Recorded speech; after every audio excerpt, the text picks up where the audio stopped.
வணக்கம். அன்வர் ராஜா முதலமைச்சர் ஸ்டாலினை சந்தித்து திமுகவில் இணைஞ்சிட்டார். இந்த விஷயம் எடப்பாடி பழனிசாமிக்கு சுத்தமாக தெரியவே இல்லை. அமைப்புச் செயலாளராக இருக்கார் அன்வர் ராஜா, முன்னாள் அமைச்சர் வேறு.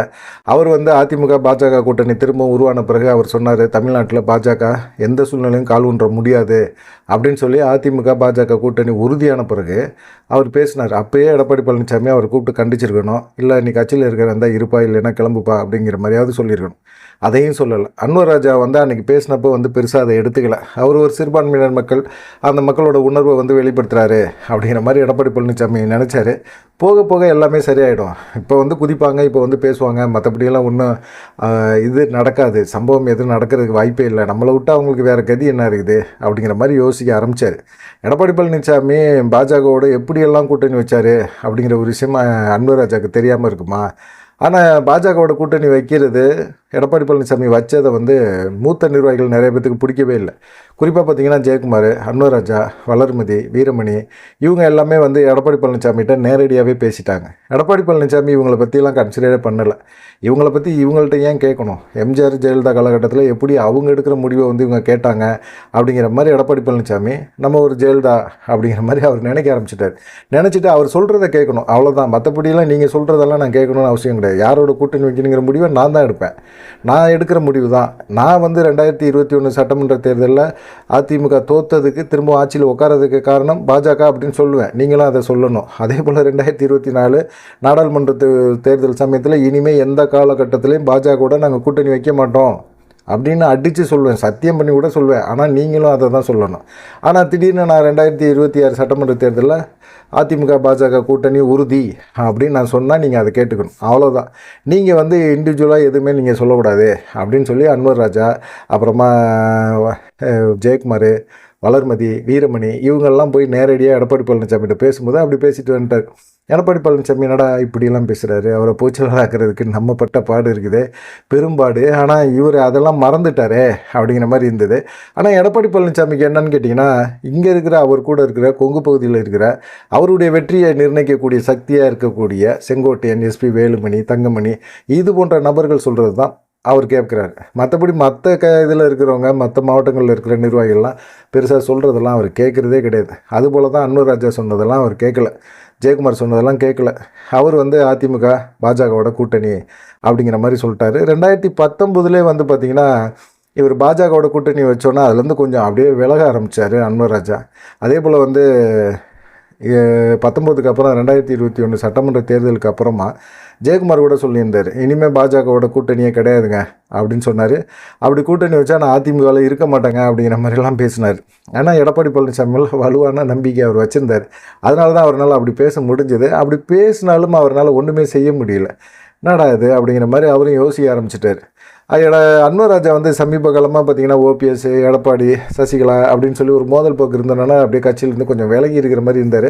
அப்புறமா திரும்பவும் எடப்பாடி பழனிசாமி கையில் பொதுச்செயலாளர் பதவி போன பிறகு அவர் எடப்பாடி பழனிசாமி முன்னிலையில் அன்வர் ராஜா கட்சிக்குள்ளே திரும்பவும் கொண்டு வரப்படுறாரு. அதுக்கப்புறமா அவர் என்ன நினைக்கிறாரு அப்படின்னா, அமைப்பு செயலாளர் பதவியை அவர் கொடுக்குறாங்க. அவர் கொடுத்த பிறகு அவர் என்ன பண்ணுவார் அப்படிங்கிற மாதிரி இருந்தது. ஆனால் அவர் இன்றைக்கி பேசுனதெல்லாம் இருக்குல்ல, முதலமைச்சரை சந்தித்த பிறகு அவர் பேசினது எதுவுமே அவர் சொல்கிற கருத்துக்கள் எல்லாமே ஆதாரப்பூர்வமாக ஏற்றுக்க முடிகிற ஒரு கருத்துக்களை தான் இருக்குது. அவர் சொல்கிறதெல்லாம் என்னன்னு கேட்டிங்கன்னா, இப்போ என்டிஏ கூட்டணி எடப்பாடி பழனிசாமி என்டிஏ கூட்டணி தான் ஆட்சி அமைக்கும்னு அமித்ஷா சொல்லிக்கிட்டே இருக்கிறார். ஆனால் இவர் எங்கேயுமே என்டிஏ கூட்டணி ஆட்சி இல்லை அப்படிங்கிற மாதிரி மறுத்து பேச மாட்டேங்கிறாரு. முதலமைச்சர் எடப்பாடி பழனிசாமி தான் அப்படிங்கிறதையும் அழுத்தம் திருத்தமாக சொல்லவே மாட்டேங்கிறாரு. ஆனால் அமித்ஷா கண்டிப்பாக சொல்கிறார். இப்போ ஒரு 12 நாள் சுற்றுப்பயணம் போகிறாரு, சுற்றுப்பயணம் செய்கிறாரு. ஆனால் அவர் எல்லா இடத்துலையும் பிரச்சாரம் பண்ணுற இடங்களை எல்லாமே அதிமுக வெற்றி பெறும், முதலமைச்சராகும், அவ்வளோதான்.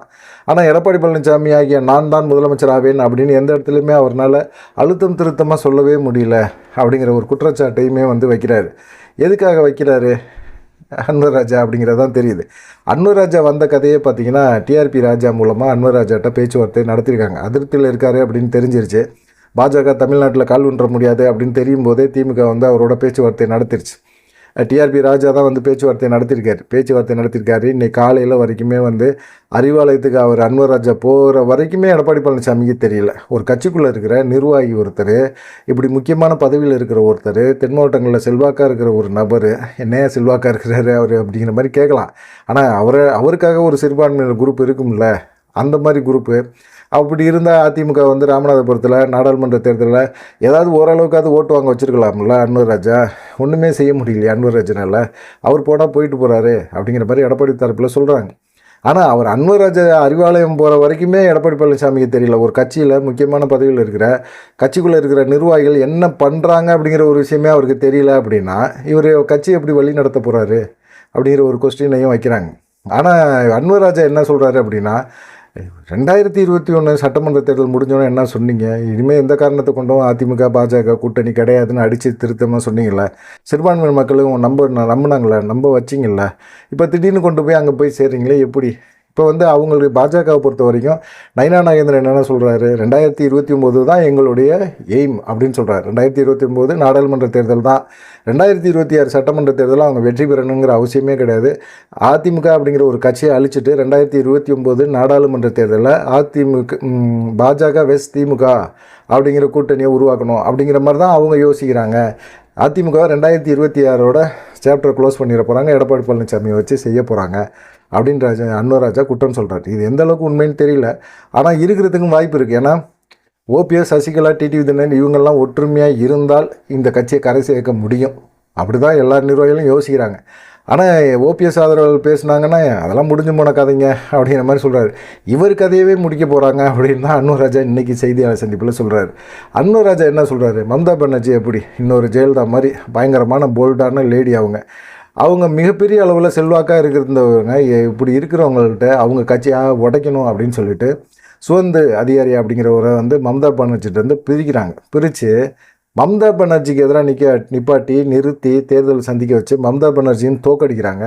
ஆனால் என்ன நடக்குது அப்படின்னா, அவங்க கட்சி ஜெயிச்சிருது, அவங்க கட்சி ஆட்சி அமைக்கக்கூடிய ஒரு சூழ்நிலை வருது. இவங்க எல்லாமே மம்தா பானர்ஜியை மட்டும் ஃபோக்கஸ் பண்ணிகிட்டு இருக்கும்போது அங்கே வந்து பார்த்திங்கன்னா அவங்க கட்சியில் நிறைய பேர் ஜெயிச்சு ஆட்சி அமைக்கக்கூடிய ஒரு சூழ்நிலை உருவாயிருது. மம்தா பானர்ஜி வேறு வழி இல்லாமல் இடைத்தேர்தலில் வந்து நின்று ஜெயிச்சு அதுக்கப்புறமா வந்து அவங்க முதலமைச்சராக வராங்க. மேற்கு வங்காளத்தில் அவ்வளோ போல்டான ஒரு லேடியாவே பாஜக கண்ணில் விரல விட்டு ஆட்டிடுச்சு. எடப்பாடி பழனிசாமிக்கு அந்த அளவுக்கு ஆளுமை இருக்கா? இல்லை. அப்படிப்பட்ட ஒரு சூழ்நிலையில் மம்தா பானர்ஜிக்கே அவ்வளோ குடைச்ச கொடுத்தல் பாஜக, எடப்பாடி பழனிசாமிலாம் சும்மா விட்டுருமா? அதுதான் அன்வர் ராஜாவோட பயமாக இருக்குது.